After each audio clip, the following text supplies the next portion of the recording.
Hi, this is Laura. Welcome to the Final Phoenix podcast. I have Robert Jones here with me today, and we're going to talk to you about niching, particularly niching in a spiritual world, but also some practical information about niching. So, Robert Jones has a couple martial arts studios that he runs. So, he's been through the niching journey, learning about how to niche his own products and programs, etc. And I myself also went on my own niching journey with not really knowing what to do, how to serve, what to create, how can I be of service to humanity, and what would help me grow myself as well. So that's what we're going to talk about today. So, Robert, do you want to just say a couple things about yourself, just to kind of tell everybody? Sure. Um, yeah, I like to this is an interesting topic because I've kind of came from it kind of maybe I don't know a little backwards. Our niche used to be kung fu, adults, and it was very kind of specific. And I decided that I wanted to get a broader market. And I guess without realizing anything, this is years and years ago. I didn't know anything about niche or specifics or anything like that. I just thought, wow, more people look up the word martial arts than they do Southern shelling kung fu. So I kind of went the opposite direction and started being more general in my marketing.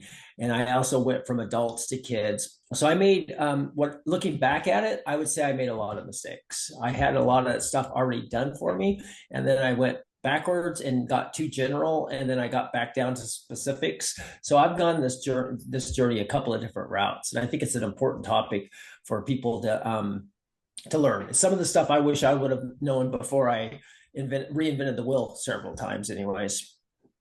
Yeah, and we've had a lot of conversations about this particularly, and you've kind of watched me on my own journey with not really knowing what to do. Um, and I think the reason why I wanted to have this conversation with you, um, is because of some of those things that we kind of talk about when it's just me and you having a conversation, right? I feel like some of those those things that we talk about are pretty profound, and so I'm hoping that we can move into the space to where we're kind of exploring and like the discussion of niching and how it can help people. Um, does it help people? Do you know of any business that doesn't have a niche and that is like really successful? Some a business that doesn't do anything specifically. I think that they start serving a need, and then they get more general as they go. They start having one specific product that works, and then they're, how can I say this? They're allowed to start branching out. Okay, so Nike can do tennis shoes, and then after a while they're successful with that. They can do shorts, they can do tank tops, they can do other stuff, but they don't make cars, right? They don't do everything. And I think that what I think thing that I kind of wish I would have known, when we talked about this actually a lot, because I would get confused and you would always remind me of who I was talking to. And since I was trying to in my business, I was trying to attract kids, but the kids don't drive. They don't go on Facebook and they don't answer advertisements. But I have a tendency to swing my marketing into talking to the wrong audience. And I think when we got clear on through our conversations, when we got clear on the idea of niching and who's my target market, who's my avatar, and all those words you hear, I got clear on my messaging, so I could actually talk cleaner to the parents and stuff. And like I said before, I came from teaching adults. You had to be over 18 to get into the school. So I was very clear on that. I had great conversations, but once we grew a little bit and we started marketing to different segments, I still had a tendency to talk to the adult that's going to train. And I got to tell you, when you're talking to a parent about their kid, but you're really talking about them training, it's a mixed message. So I think people that aren't clear on this can waste a lot of time, and they may have an awesome product, they may have a great service, something that will help humanity, and they may just be talking to the wrong person about the wrong thing, and they may miss it. And by missing it, they may feel like they are not doing a service, or that they have not a good service or something, and they may throw away something that's really valuable. So I think the clearer we could get on this, and the cleaner we can get on this topic, the more help. Is some things I wish I would have had years ago. Yeah, and we talk about avatar and target market, and I like to, in a spiritual sense, say that it's like a collective of people that we can serve. And you're right, there's a big difference between an adult and a child. But when we're talking about, niche and avatar, I like that you kind of use those two interchangeably in a way because they are so connected. Like the niche is essentially the problem that we're solving. I really like to highlight, it's a problem, it's a product, it's a service, it's a solution, it's a system. Sometimes it's a result that you are able to offer people, right? Like that is the niche. And then the avatar, however, is like, who is that person having the problem? And that's a little bit of a different topic in my mind, but they're so very connected. It's just more of like, as soon as you decide what you want to do and how you want to serve, now let's figure out who those people are that are having that problem, right? So they're very connected, yet niching itself tends to stem from, what problems can we solve? And for you, it sounds like you give kids extracurricular activities, you teach them how to become more confident by training martial arts along with other solutions. And then you've also got the niche of teaching adults martial arts too, right? Which is fitness and other different problems that you probably solve with it for them that the kids may not care about, right? The kids don't care about being fit, but the adults do, even though it's essentially a very similar product. Yeah, I think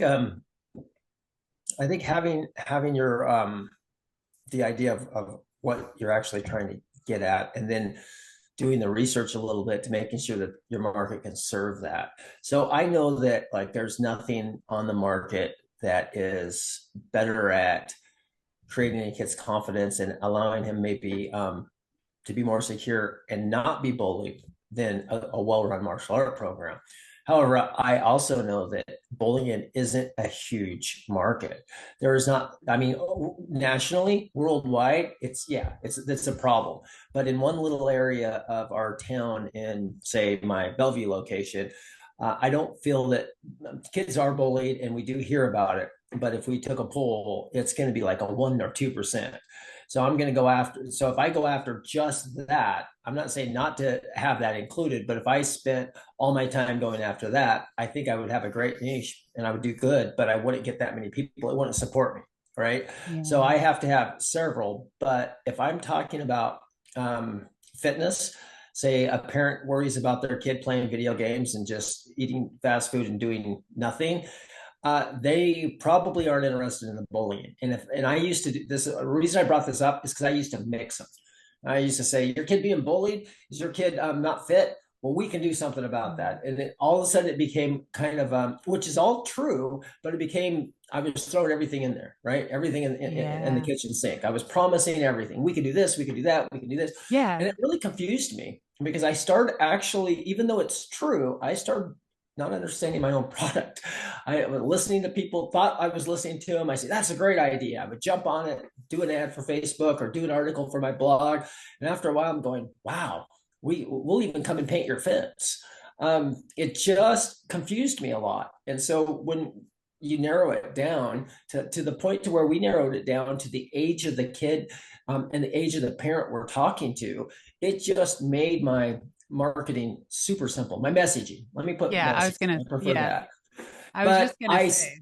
yeah, but I still get it mixed up. I'm always asking you, like, I'm always like running things past you and clarifying things because I have such a heart for what I do that I lose track of kind of being a little bit more specific. I get a little bit too more general, and you'll say something like, "Well, yeah, that's what the conversation we had once was like. Yeah, that's what the kids want, but the kids aren't reading the ad." It was just a little thing you said. Yeah, the kids aren't reading the ad, and I was like, "Oh." 3 hours of me writing this brilliant ad for an 8-year-old who doesn't even have a Facebook account. It was easy for me to transfer it right into the adult as soon as I knew who I was speaking to and Yeah, about. see, yeah, that's the challenge with like following some of the marketing advice that's out there is they're like, figure out who your avatar is, dive really deep into it, and then they tell you that it's like an 8 to 10-year-old child who's going through some struggles, but really that's once they're in the school and they're your customer, but you also have a customer that's paying the bills, and that's the parent. But I just wanted to lean more into like the messaging, because I love how you just unfolded one of the things that I teach, which is how important those three things are together. You have your niche, you have your avatar, the person that you're serving, and then you have your messaging.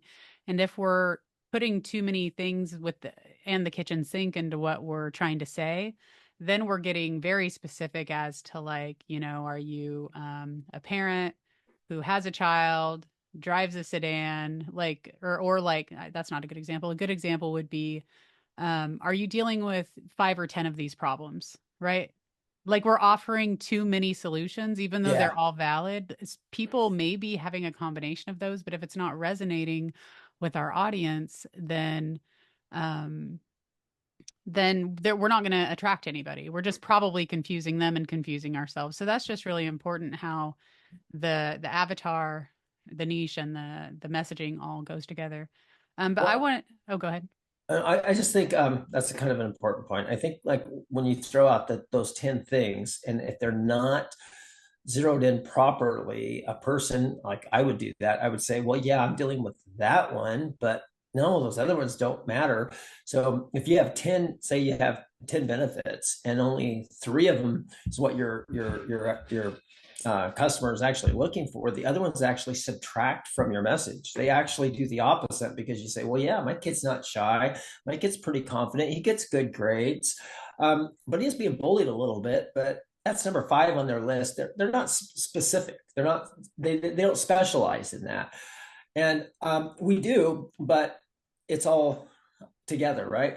So when you give somebody too many choices, too many specializations, you lose it, because people aren't going to go. I mean, we all know that we'll go to a specialist when things are serious. My shoulder has been bothering me. I'm going to go to a shoulder specialist. I'm not going to go to my general practitioner, right? I'm going to go to somebody that's an athletic physical therapist that knows what I do for a living and can walk me through it. But if he advertises, we do colds and we do whatever.